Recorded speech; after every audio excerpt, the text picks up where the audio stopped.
The great management expert Peter Drucker once said that innovation is not about being brilliant, it's about being conscientious. So, in today's world of business, where one innovative idea can make more difference than ever before, how do you keep creative thinking at the forefront of everyone's attention? Bob Johnson has some creative ideas on this subject. Bob Johnson has trained thousands of managers on 5 continents. When he shares management techniques and strategies, you know he's not speaking from theory, but from practice. He's been there. Let's join Bob Johnson as he discusses how to tap the creativity of your management team. How do you tap the creativity of your management team? How do you help your managers use more of their creative potential? That's what we're going to talk about and discuss in this next few moments that we spend together. When you talk about this business of creative thinking, would you agree with this simple concept that if you and I don't find a better way to do it, our competition will? So true, so true. When you talk about this business of creative thinking, we have to think in terms of reinventing ourselves and helping the people on our team to reinvent themselves. In essence, the purpose that we have in the next few minutes is to look at ways in which we can build and maintain a more creative environment which promotes a commitment by all to a concept of continuous improvement, because we've got to find a better way. While you and I are sitting here working to develop more of our creative ability in this training environment that we're in together, our competitors are sitting in their offices or out there in their regions thinking about how they can steal our best customer. So we've got to constantly be looking and thinking creatively. With the pace of change that we have in front of us, we've got to change on the run today. Is that true? No longer do we have the luxury of time to sit down and put together the perfect plan. That creates paralysis by analysis, and it just simply takes too long. We have to plan and think creatively and do it while we are on the move. The key thing that particularly in today's climate we have to console ourselves with, we have to come to grips with, is that we must build a creative environment in our companies, in our departments, rather than the old caretaker mode of management. If all we do is sit and try to take care of what we have, with the rate of change being what it is, we'll be left behind. Now, the most critical point that I need to put in place here, that we need to discuss and accept, when you talk about this business of creative thinking, you talk about this business of the importance of changing and changing quickly, the key point is this: in order for things to change in my department, in order for things to change in my division or in my entire organization, in order for things to change, I first must change. I've got to be willing to reinvent myself before I can ask those who work on my team to change and run with me toward achieving new goals and objectives. So how do you go about developing and maintaining a more creative environment? It begins with a simple process. And rather than talk about the process, let's just do it. I'm going to ask you a question. It's a simple question, and I'm going to ask you in answering this question to simply turn on the green light in your mind. And what I mean by that is that if you're in your automobile and you're driving down the road and you come to a traffic signal and the light's red, what do? You stop. If the light is green, you keep going. The point of this exercise in answering the question is to keep the green light on in your thinking. And when I give you the question, your job will be to write down as many answers as you can possibly think of in a period of 2 minutes. It's what we call green light thinking. Here's the question. Think and write as many answers as possible. In what ways can we get our people to want to do that which must be done. You have 2 minutes. Please write.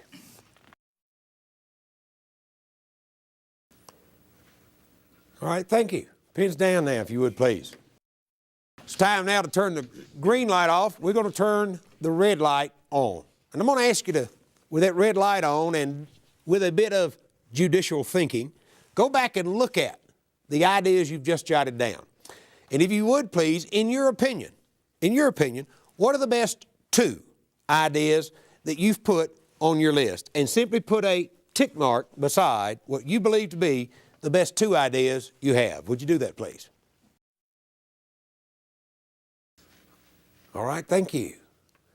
Thank you. Now, what I'll ask you to do, it's now time to select a table leader. And this is a lot of fun. We do it by democratic approach.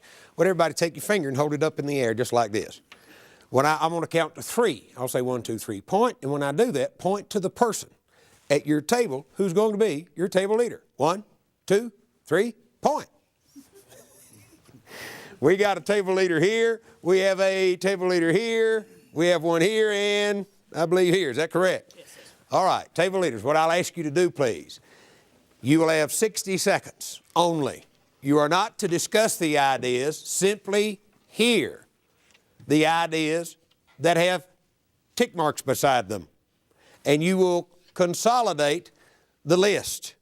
Now then, before you begin, the least number of ideas that you could possibly come up with at the table is 2. That's assuming that everybody had ticked the same identical 2 ideas. You could not have less than 2. You could not possibly have more than 8 because there are 4 to the team. So 2 times 4 makes 8 if you all had different ideas. Table leaders, you eliminate duplication as we go. You have 60 seconds, table leader. Consolidate the ideas. Thank you. What I'd like to do now is to hear, table leaders, what you've come up with, and I'll ask someone to start it off. And when you hear an idea, table leaders, if someone from another group reads an idea that's also on your list, just cross it off your list and we will eliminate duplication as we go. Someone start me off. Who has an idea? Empowerment. Empower them. This process, as you will see, this process we're working on right now in itself will take a giant step forward in empowering the people that work for us. Another one. Yes, sir. Provide a productive environment. Create a productive environment, a positive environment, a win-win environment. Thank you. Another. Yes. Management support. Management support. Let them know that you're there to support, to encourage people. Ladies and gentlemen, in asking the questions, what we have just done is collected the very best thinking of this group of people. And sitting in this room are some pretty strong personalities. Is that true? I mean, you don't get into management without having something to say. Is that right? But what we've just done in a brief few moments, in about 6 to 7 minutes, we have collected the very best thinking of this entire group of people, and that happened because of a simple process. It began, point A in the process. I ask you a question, in what ways can we get our people to want to do that which must be done? That's the A bit. Ask the question. In what ways? The question is not how can we, but in what ways can we? That's the question. The B part, I ask you then to jot down your best thinking and put a tick mark beside your 2 best ideas. And having done that, we took a look and did item C, in which I ask you to consolidate those ideas and come up with a list at the table level. So the 3 steps that you take at this point in the process, A, ask the question, in what ways can we solve the problem? And let people put down their ideas. B, tick their best 2 ideas. And C, consolidate the best thinking of the group. Now then, having done that, we're ready now to move to the next step in this process. We've got the ideas. Could be 6 or 8, could be 10 or 12 ideas that come from the group. Of those, which one's the best? Which is the best idea? Mine. Oh, no, mine. My ideas are better than yours, aren't they? Sure. Oh, he's real easy. He agrees, yeah, my ideas are the best, and you're saying, no, you want to argue about it. And often that's what happens, particularly in management meetings. Is that true? Or team meetings. Ideas are like little children. We love our own. True? True. Now, will you work harder to make your idea work or to make someone else's idea work? Oh, for sure. For sure. So if we want to begin to create an environment where people buy in on things, let's start using more of their ideas. And we've covered a simple process for doing that. Now, how do you select? How do you go about selecting the best of those ideas? Sometimes you may be able to use several of them. But generally speaking, one of the ideas is going to be the best one. Does that make sense? All you need to do to determine which is best is simply, having collected the ideas, then identify what are the absolute criteria that the idea must meet. As an example, you may have to set a criteria that says if we have to spend more than X amount of money, we cannot use the idea. If we cannot implement the idea with our current staff numbers, we're not going to do it.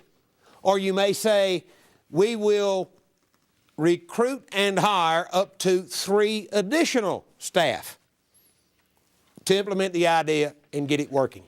So all you need to do is to take the list of ideas you've come up with and then identify the absolute criteria that they must meet. Now, when you do that, some of those ideas are going to be eliminated. So let's say you started out with 8 ideas. You looked at your absolute criteria, and now you have a list of 3. You're ready to take the next step. The next step is, of those 3, which of those 3 is the best? And of course, it would be mine, right? No, see, you think it's yours. Which of the 3? So what do? We take the next step, which is, what are the desirable criteria? And all you need to do is simply jot down what those desirables would be. Those are the nice to haves. It would be really nice to have if we could have them. And see which of those 3 ideas that made it through your absolute criteria kind of rises to the surface. And ladies and gentlemen, I can assure you that almost every time, with rare exception, cream will rise. The best idea that you've come up with in your creative thinking exercise will surface by simply applying it to the absolute and then the desirable criteria. In essence, there is a process to creative thinking. What are creative people like? What are creative people like? People who think creatively. People who think creatively, they look at ideas that are in existence, but they refocus their experience in new ways. They look at the world with a creative state of mind, not just a memory state of mind. You know, the most damaging words in business and industry today: we've always done it this way. The 6 most damaging words. And that is working from a memory state of mind. Creative people refocus their thinking. Now, let's have some fun. Let's get creative. Think with me for just a few moments. You see on the board 16 dots. Here's your challenge. On a bit of paper, your job is to connect all 16 dots using only 6 contiguous lines. That's a line each connected to the one preceding it, and without lifting your pen from the paper. Would you have a go at doing that, please?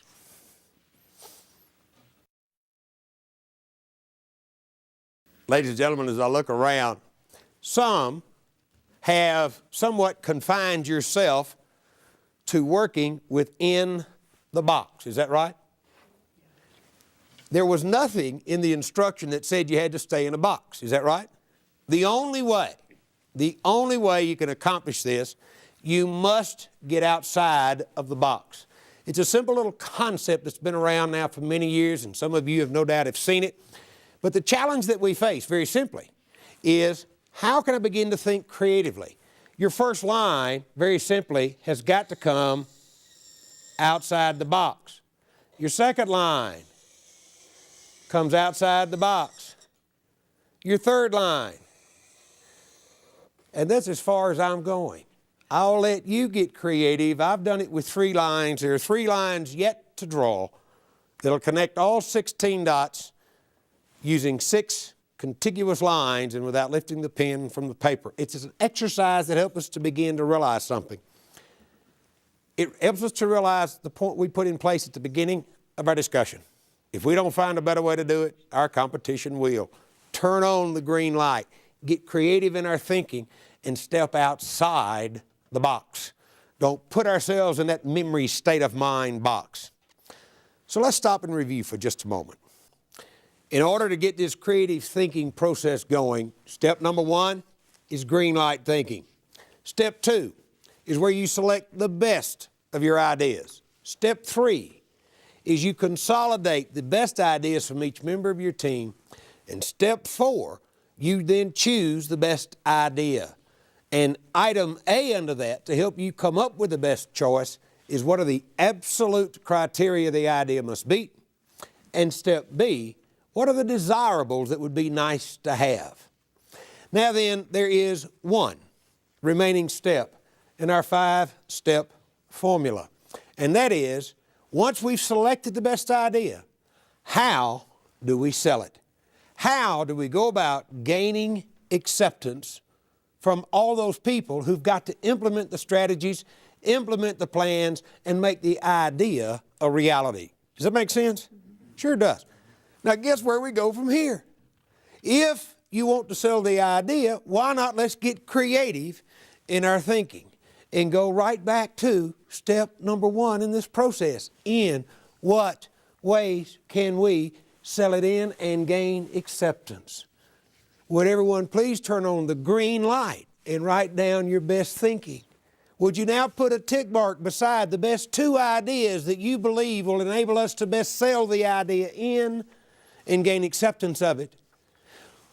Would you then consolidate those ideas, run them through step 4, your absolute and desirable criteria, and guess what you come up with is a plan of attack for going and selling in your idea.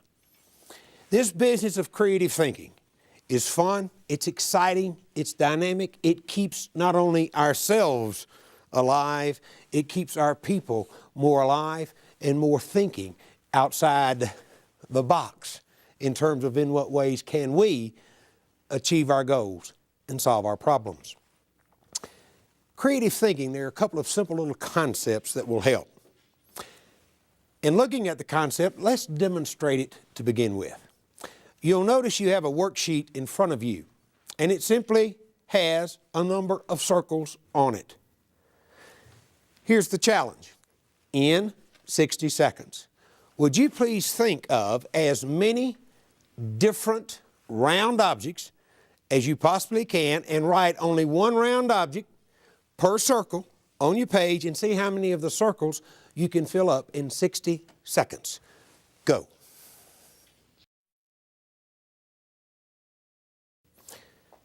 All right, thank you, pens down. That's time.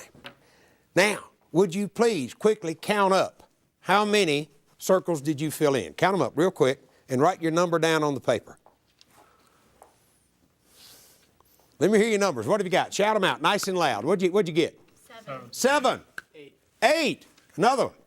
6. 10. Oh, who can beat 10? Got a 10 over here. Anybody beat 10? Going once. Going twice. Looks like 10 got it. Now think with me for just a moment. Did I put you in a box for this exercise?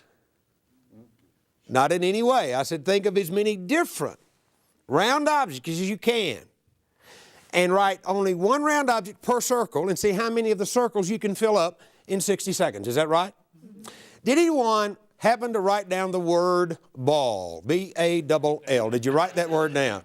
Now, ladies and gentlemen, 10 was the highest number we had. Is that right?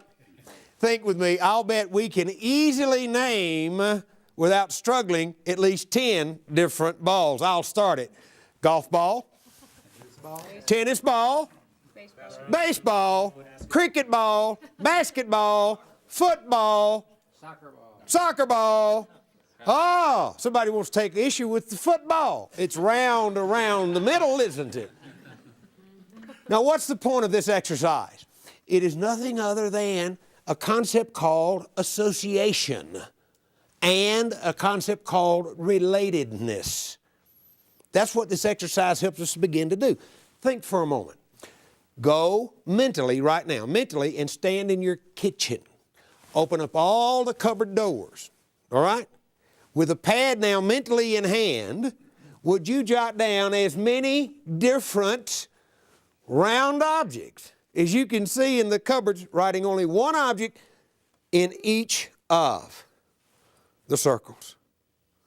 Do you see all of a sudden how your mind begins to see associated items that fall into it, related items that fall into it? There's a concept that you might also want to think about. It's called under thy own nose. How many round objects are right on the table in front of you? Watch, ring, pen, cufflink, button, eyeball. We say, Bob, that's not under my nose. I understand. But there are all sorts. As soon as we begin to think association and relatedness, things begin to happen. It helps us to begin to get more creative in our thinking. So by way of review, there's a simple 5-step process that you can go back to your offices today and implement with your people. The process, step 1, turn on the green light. It's green light thinking. In what ways can we? La-di-da-di-da-di-da. Step 2, ask everyone to turn on the red light and tick their best 2 ideas. Step 3, you simply then consolidate those ideas.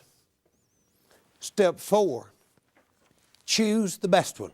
And we learned that in step 4, you look at the absolute criteria, and B, you look at the desirable criteria. And finally, step 5, you think creatively about how you're going to sell it in, which takes you right back to step 1. In what ways can we sell it in and gain acceptance?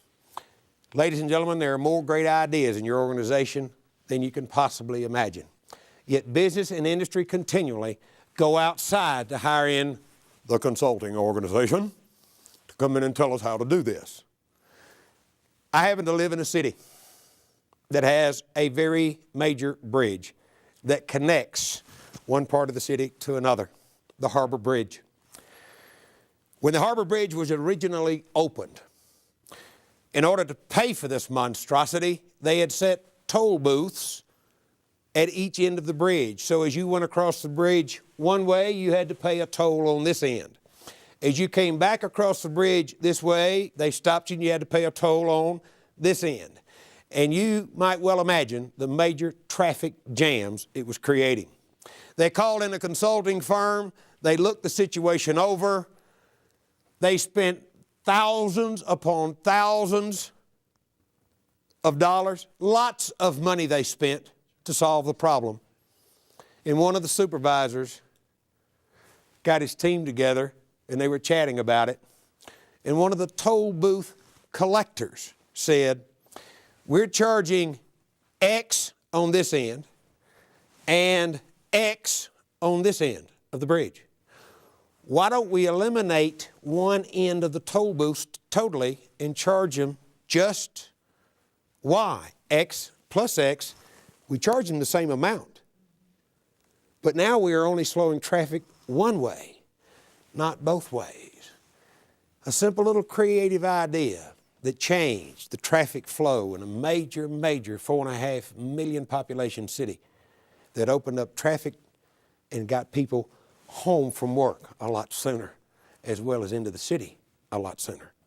Creative thinking, creative ideas are there in your organization waiting for you to walk in and with a simple process, tap that creative potential, which enables you and I to get a leg up on our competition and give them the challenge of catching us if they can.